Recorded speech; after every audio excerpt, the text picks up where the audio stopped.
절벽 끝.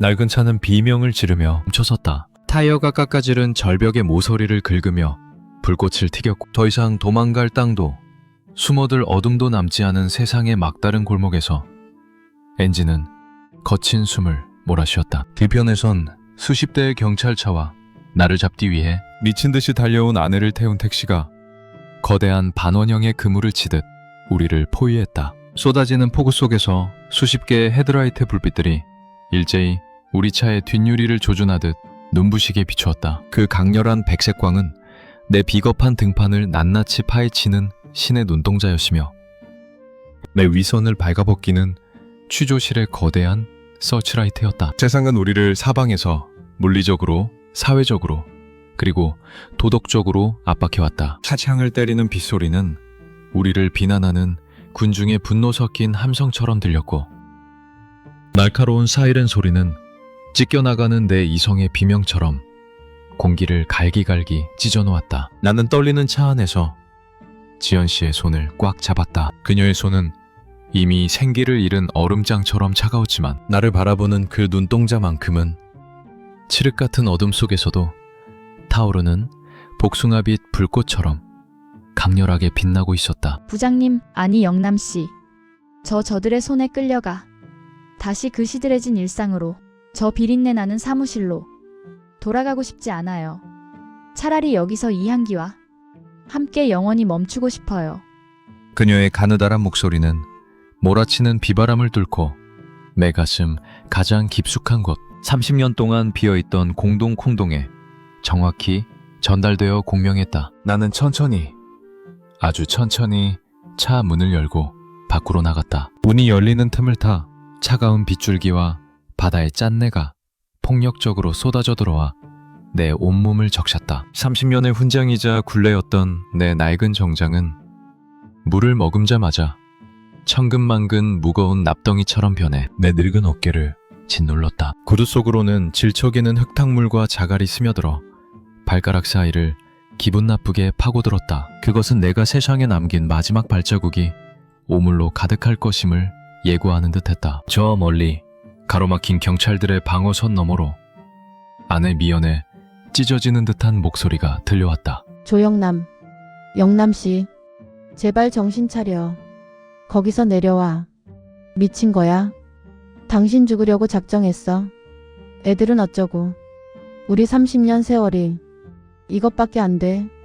그녀의 목소리는 빗소리와 바람소리에 뒤섞여 기괴하게 뒤틀린 괴물의 포효처럼 들렸다. 하지만 나는 고개를 돌려 그녀를 보지 않았다. 아니, 볼 수 없었다. 내 곁에는 내가 선택한 마지막 환상인 지연 씨가 있었고 내 앞에는 모든 속박으로부터 나를 해방해줄 끝을 알 수 없는 낭떠러지와 거대한 심연의 바다가 아가리를 벌리고 있었기 때문이다. 공기 중에는 타이어 타는 매캐한 거무, 냄새와 소금기 섞인 비냄새가 진동하며 이 종말의 향연을 완성하고 있었다. 지연이 차문을 열고 한 발을 내딛는 순간 절벽 위를 때리는 광풍이 그녀의 존재를 집어삼킬 듯 달려들었다. 그녀의 가녀린 체구 위로 쏟아진 폭우는 한치의 자비도 없었다. 얇은 실크 소재의 하얀 드레스는 빗물을 머금자마자 속살이 비칠 정도로 투명해졌고 그것은 마치 산자의 의복이 아닌 죽은 자를 위한 마지막 예복, 투명한 수의 수위처럼 그녀의 굴곡진 몸에 잔인하리만큼 착 달라붙었다. 정갈하게 빗어 넘겼던 머리카락은 이미 물에 젖어 헝클어진 채 얼굴 절반을 가리고 있었지만 그 젖은 가닥들 사이로 번뜩이는 그녀의 눈동자는 광기에 가까운 슬픈 탐닉을 품고 있었다. 그녀가 비틀거리는 발걸음으로 내게 다가와 빗물로 미끄러운 내 젖은 발을 강하게 붙잡았다. 차를 애는 듯한 차가운 빗물이 그녀의 창백한 살결을 타고 줄줄이 흐르고 있었지만 이상하게도 그녀의 손가락이 내 거친 피부에 닿는 지점마다 억눌려 있던 혈관 속에서는 금방이라도 타져나올 듯한 뜨거운 마그마 같은 열기가 화상처럼 피어올랐다. 이질적인 차가움과 뜨거움의 교차, 그것은 죽음의 공포를 쾌락으로 치환하는 치명적인 전기 충격이었다. 미친 듯이 몰아치는 폭우와 비릿한 바다의 짠내 속에서도 그녀의 목덜미와 젖은 가슴골 사이에서 뿜어져 나오는 그 진하고 농밀한 복숭아. 향기는 빗물과 뒤섞여 더욱 자극적인 악취이자 향기가 되어 내 뇌의 모든 전두엽을 마비시켰다. 그것은 단지 향기가 아니었다. 이 죽음의 벼랑 끝.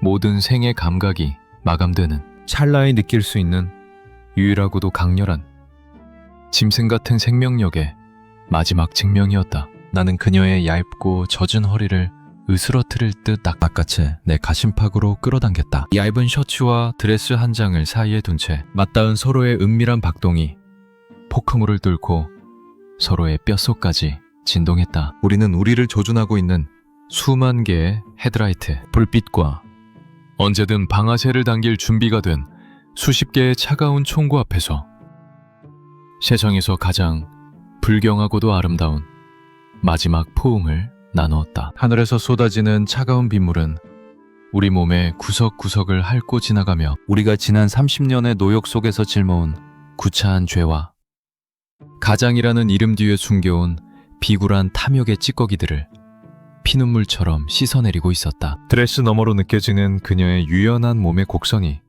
내 굳어버린 하반신을 자극할 때마다 나는 파멸이 주는 극한의 쾌락에 몸을 떨었다. 그녀의 심장 소리가 내 가심뼈를 사정없이 울리며 살아있음의 마지막 리듬을 광기 어린 박자로 연주해대고 있었다. 그것은 도덕과 법이 사라진 진공 상태의 합주였다. 나는 그녀의 젖은 목덜미에 코를 박고 빗물에 젖어 비릿해진 복숭아의 맛을 탐하듯 깊게 숨을 들이켰다. 이제 이 절벽 아래로 몸을 던지는 것은 추락이 아니었다. 그것은 우리를 속박한 모든 세상으로부터의 가장 선정적이고도 완벽한 탈출이었다. 조영남 씨, 지연 대리를 놔주고 즉시 투항하세요. 지금이라도 늦지 않았습니다. 가족을 생각하세요. 당신이 지켜온 것들을 한순간에 버리지 마세요. 경찰의 확성기 소리가 빗줄기를 뚫고 날카로운 금속성 파열음이 되어 내 귓전을 사정없이 때렸다. 그 소리는 나를 다시 부장 조영남으로, 월급을 벌어다주는 성실한 기계 가장 조영남으로, 사회의 부속품으로 되돌리려 하는 현실의 비정한 명령이었다. 하지만 나는 이미 그 굴레의 이름을 절벽 아래로 던져버렸다. 나는 이제 더 이상 누구의 부하도, 누구의 남편도, 누구의 아버지도 아닌 오직 이 빗속에서 춤추는 자유로운 댄서에 불과했다. 나는 확성기의 기계적인 소리를 비웃으며 지연 씨의 가느다란 허리를 더 세게 감싸 안았다. 빗줄기는 더욱 굵어져 이제 경찰차의 헤드라이트조차 희미한 환상처럼 보였고 세상은 점점 멀어져 갔다. 우리를 둘러싼 모든 사회적 법규와 압박은 이제 저 멀리 들려오는 아득한 노이즈에 불과했다.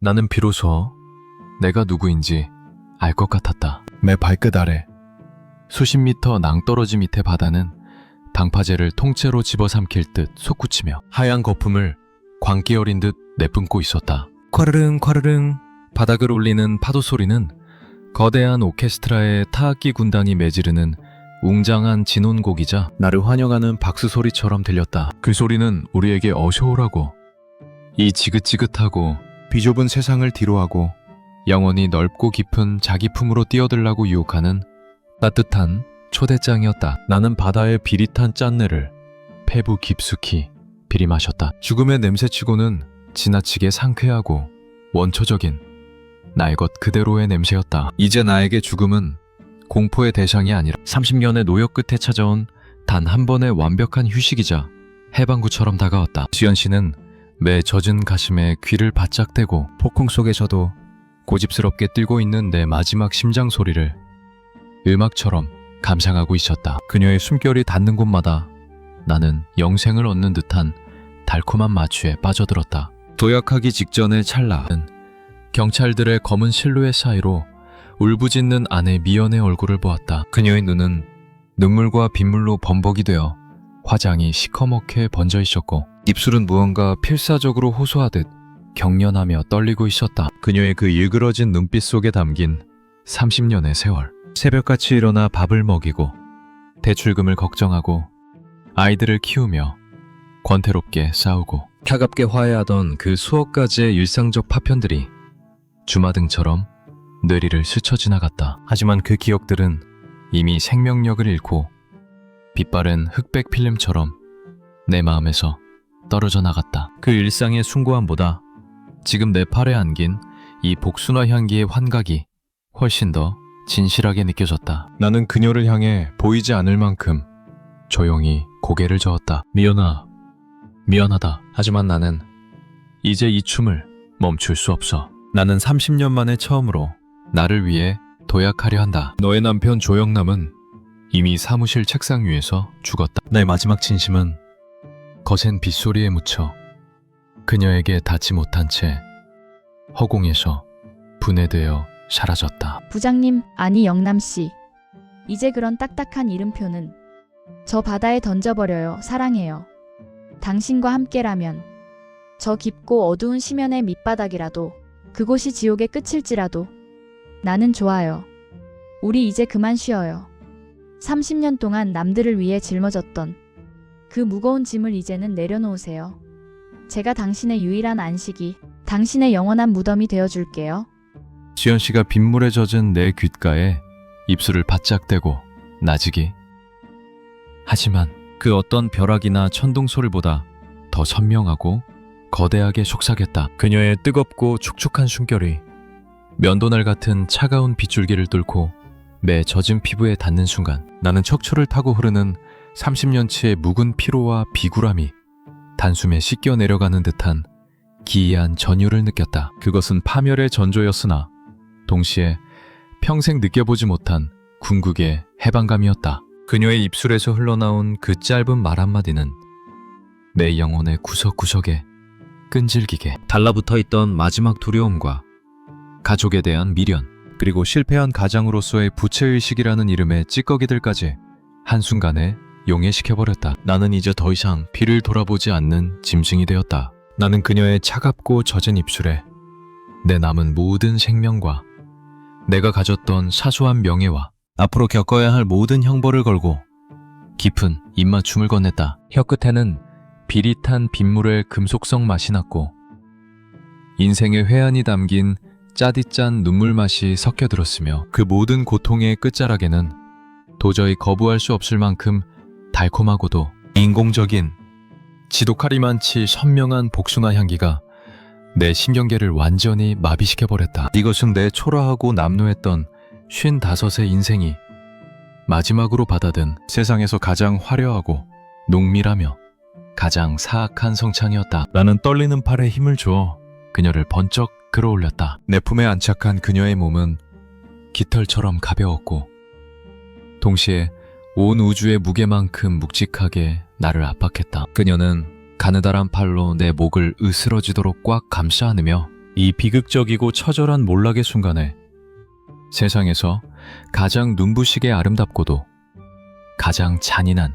승리자의 미소를 지어 보였다. 우리는 그 찰나에 서로의 심장이 터져나가는 박동을 공유하며 절벽 끝에서 중력을 거스를 준비를 마쳤다. 나는 절벽의 끝자락, 더 이상 발붙일 곳 없는 그 벼랑 끝으로 마지막 한 걸음을 내디뎠다. 내 낡은 구두 끝 아래로 힘없이 부서진 돌조각들이 어둠 속으로 떨어져 사라지는 소리가 아득하게 들렸다. 검찰들이 비명을 지르며 나를 잡으려 달려왔지만 이미 모든 것은 늦었다. 나는 허공을 향해, 저 거대한 암흑의 바다를 향해 온몸을 던졌다. 순간적으로 나를 억눌렀던 모든 중력이 사라지고 온몸이 붕 뜨는 기막힌 해방감이 찾아왔다. 쏟아지던 빗방울들은 마치 허공에 멈춘 투명한 진주알처럼 보였고 뒤편의 사이렌 불빛은 우리를 축복하는 화려한 불꽃놀이의 잔상처럼 아름답게 번져나갔다. 지연 씨와 나는 공중에서 하나가 되어 어둠 속으로 비상했다. 그것은 추락이 아니라 30년 동안 꺾여있던 날개를 펴고 저항 없이 날아오르는 장엄한 날갯짓이었다. 나는 그 찰나에 신이 된 기분이었다. 과광! 하는 굉음과 함께 얼음장 같은 바닷물이 온몸을 때리며 모든 감각을 일시에 마비시켰다. 거대한 수압이 고막을 찢어밟힐 듯 압박해왔고 비릿하고 차가운 바닷물이 배부 깊숙이 폭력적으로 밀려들어왔다. 뜨거웠던 내 마지막 숨결이 차가운 수온에 닿아 기포로 변하며 비명을 질렀다. 뼈마디가 어긋나는 듯한 충격이 전신을 훑고 지나갔다. 하지만 그 육체적인 고통은 단 찰나였다. 곧이어 찾아온 것은 내가 평생토록 갈구해왔던 완벽한 정적과 평온함이었다. 수면 위에서 들리던 아내의 비명도, 경찰의 확성기 소리도, 나를 쫓던 사이렌의 소음도 두꺼운 물의 장막에 가로막혀 일순간에 차단되었다. 오직 물속의 둔탁하고 깊은 울림만이 우주의 소리처럼 고요하게 존재했다. 나는 수압 속에서도 그녀의 손을 결코 놓지 않았다. 우리는 서로를 으스러지도록 껴안은 채 다시는 떠오르지 않을 깊고 푸른 바다의 심장부로 천천히, 아주 천천히 가라앉았다. 폐부 깊숙한 곳에서 썰물처럼 빠져나온 우리의 마지막 숨결들은 칠흑 같은 수중에서 수천 수만 개의 작은 진주알이 되어 솟구쳐 올랐다. 그 기포들은 차가운 수압을 뚫고 수면 위를 향해 은하수처럼 찬란한 궤적을 그리며 올라갔고, 그것은 내가 지상에서 내뱉었던 그 어떤 비굴한 한숨보다도 아름다운 빛의 향연이었다. 어둠만이 지배하는 이 심해의 정막 속에서 나는 지연 씨의 몸에서 피어오른 그 복숭아 향기가 투명한 액체인 바닷물 속으로 형형색색의 물감처럼 화려하게 퍼져나가는 황홀한 환각을 목격했다. 분홍빛과 보랏빛, 그리고 금빛으로 일렁이는 그 향기의 입자들은 수중의 노이즈와 섞여 내 망막에 영원히 지워지지 않을 파노라마를 수놓았다. 탈을 애는 듯한 바닷물의 냉기는 이미 내 신경계를 마비시켰지만 이상하게도 그녀의 가슴과 맞닿은 내 심장 부근만은 태양의 핵처럼 뜨겁게 타올랐다. 그것은 30년 동안 가족의 생계를 위해 억눌러 왔던 내 생의 마지막 발악이자 오직 나 자신으로서 타오르는 유일한 불꽃이었다. 우리는 거센 조류와 제멋대로 소용돌이치는 차가운 물의 흐름에 우리 몸의 모든 통제권을 완전히 맡겨버렸다. 지상에서 구두굽을 삐걱거리며 추었던 그 어떤 춤보다 이곳에서의 움직임은 훨씬 느릿하고 유연하며 압도적으로 우아했다. 중력의 방해를 받지 않는 이 공간에서 우리는 비로소 비행하는 새들처럼 자유로웠다. 지상의 그 어떤 법령도, 숨막히는 도덕적 잣대도, 그리고 나를 평생 옥죄었던 가장이라는 비릿하고 무거운 멍에도 더 이상 우리를 방해하거나 심판할 수 없었다. 이곳은 신조차 시선을 거둔 우리만의 성역이었다. 나는 물속에서 산소가 희박해지며 서서히 흐려지는 그녀의 눈동자를 보았다. 그 눈은 어둠뿐인 심연 속에서도 기에 이른 나를 안식으로 인도하는 단 하나의 북극성처럼 영롱하게 빛나고 있었다. 나는 물거품 사이로 마지막 남은 의지를 모아 그녀에게 무언으로 속삭였다. 이제 정말 괜찮아, 지연아. 이제 그 누구도, 그 무엇도, 그 어떤 사회적 의무도 우리를 갈라놓거나 방해할 수 없어. 차가운 이 바다 밑바닥이 바로 우리가 그토록 꿈꾸던 영원히 시들지 않는 분홍빛 복숭아밭이야. 우리의 몸은 해류를 타고 거대한 수중 발레를 이어갔고, 나는 내 인생에서 가장 화려했던 이 라스트 댄스가 영원히 멈추지 않기를 기도하며 어둠 속으로 깊이, 더 깊이 침잠에 들어갔다. 폐부 깊숙한 곳, 삶의 마지막 보루처럼 남아있던 산소 한 조각이 마침내 비말이 되어 입술 사이로 빠져나갔다. 그것은 내가 55의 생을 버티며 내뱉었던 가장 가벼운, 동시에 가장 고통스러운 숨결이었다. 수면을 향해 솟구치는 기포들은 마치 내가 평생 짊어왔던 부채와 죄악들이 하나둘 증발하는 환영처럼 보였다. 시야는 이제 형체를 알아볼 수 없을 만큼 하얀 빛으로 전멸하기 시작했다. 세상의 모든 색채와 견고했던 형체들이 뜨거운 열기에 녹아내리는 밀랍인형처럼 한꺼번에 무너져 내리고 있었다. 머릿속을 지옥의 종소리처럼 시끄럽게 울려대던 사장의 비릿한 비아냥도, 뒤에서 비수처럼 꽂히던 아내 미연의 처절한 흐느낌도, 그리고 내 심장을 갈기갈기 찢어놓던 아이들의 해맑은 웃음소리조차 이제는 아득한 하얀 노이즈가 되어 우주 저편으로 멀어져 갔다. 그 모든 소음은 이제 먼지보다 가벼워졌고, 나는 그 거대한 침묵의 바다 한복판에서 완벽한 고립이 주는 지독한 평안을 맛보았다. 30년 근속의 훈장이자 멍해였던 가장으로서의 숨막히는 책임감. 매일 아침 거울을 보며 억지로 삼켜야 했던 부장으로서의 비굴한 자존심, 그리고 도망자로서 느꼈던 비겁한 공포. 그 지독하게 무겁고 눅눅했던 옷들을 한 겹씩 아주 천천히 허물처럼 벗어던지며 나는 마침내 중력의 법칙을 거스리는 깃털처럼 한없이 가벼워졌다. 나는 천천히, 그리고 샤니의 그 어느 순간보다 평온하게 떨리는 눈을 감았다. 칼을 애는 듯한 차가운 바다 밑바닥의 감촉은 더 이상 느껴지지 않았다. 대신 온몸을 감싸는 것은 한겨울의 냉기가 아니라 따뜻하고 부드러운 봄, 햇살이 폭포수처럼 쏟아지는 눈부신 복숭아밭의 온기였다. 지연 씨와 나란히 누워 흐드러지게 핀 분홍빛 꽃잎이 눈송이처럼 우리 위로 흩날리는 것을 바라보는 듯한 그 달콤하고 치명적인 환각에 내 전 존재를 맡겼다. 코끝에는 바다의 비린내 대신 그녀의 살결에서 나던 그 농밀한 복숭아 향기가